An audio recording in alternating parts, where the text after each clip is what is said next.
everybody, this week we'll be making peanut butter fudge. Super simple, only 4 ingredients, and then we will be using the microwave. You don't even need to use the stove for this one. Takes maybe 10 minutes to make, but probably not even that. And then you just put it in the fridge for an hour and let it set, and you're all done. So what we'll need for peanut butter fudge is peanut butter clearly, powdered sugar, vanilla, and some butter. I'm using salted butter. If you're using unsalted butter, after you heat up the butter and the peanut butter, you'll just put in a little pinch of salt, not too much.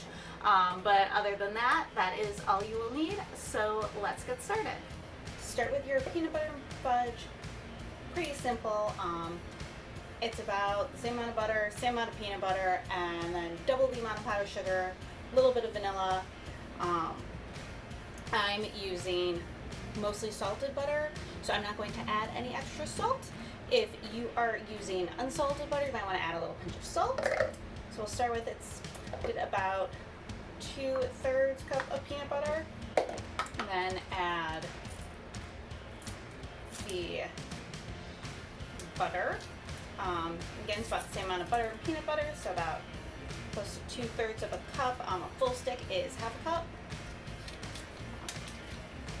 Put that in there, mix it up. All right, and then, so I'm gonna put this in the microwave for 2 minutes, cover with paper towel, stir it up, and then put it in for another 2 minutes. And by the time we come back, it should be fully melted. And then I will be mixing it with some vanilla and powdered sugar.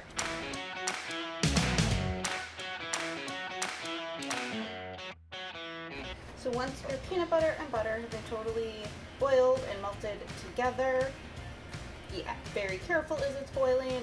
If you actually touch it, it will burn you. You can start to mix everything together. And in the first part I mentioned that it would be 2 minutes, stir it, another 2 minutes. With my microwave, I actually did it 2 minutes, stir it, and then only another minute.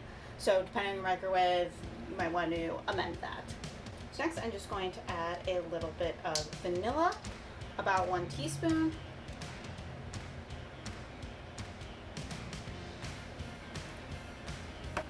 Stir that up, and then if I did not have salted butter, here is also where I would add the pinch of salt.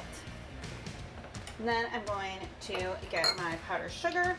I'm going to do about 2 cups of powdered sugar. Got this powdered sugar, bowl. I'm going to carefully add peanut butter to the powdered sugar.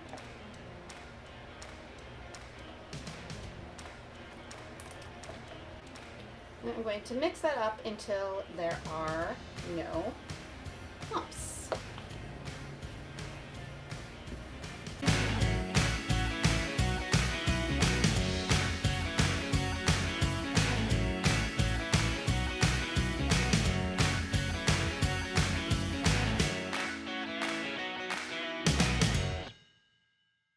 Alright, so now that you've got it all mixed up, you just want to try to make sure you don't have any little clumps of powdered sugar.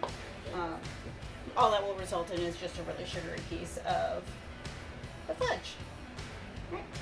So then take a dish. You can do a baking dish. Really depends on how thick you want your peanut butter fudge. I'm just using this piece of Tupperware, so it'll probably be thicker fudge. You can do something that's a little bit bigger, and then you will have thinner fudge. Do something that's a little bit bigger, and then you will have thinner fudge. All just depends on what your preferences are, or how many people you're sharing it with. So do this, and then I'm going to cover it and put it in the fridge for about an hour. So I've let the peanut butter fudge sit in the fridge for a little over an hour. You can see it's no longer sticky when you touch it. Cut out a piece and you have your dessert, your afternoon snack. Let us know if you give it a try, how it worked, if you add anything to it, like chocolate. Chocolate and peanut butter is one of the best combinations. And we'll see you next week.